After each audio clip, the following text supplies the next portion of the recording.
ఒక తోటలో ఒక కొమ్మలో ఒక పువ్వు పూసింది.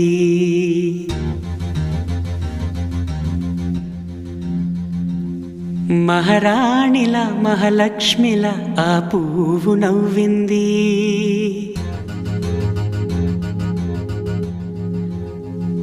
అలాగే నవ్వుతూ ఉండాలని,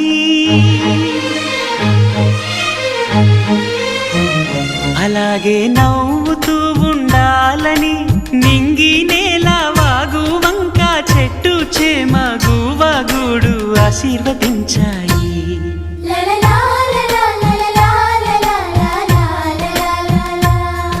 ఒక తోటలో ఒక కొమ్మలో ఒక పువ్వు పూసింది. మహారాణిలా మహాలక్ష్మిలా ఆ పువ్వు నవ్వింది.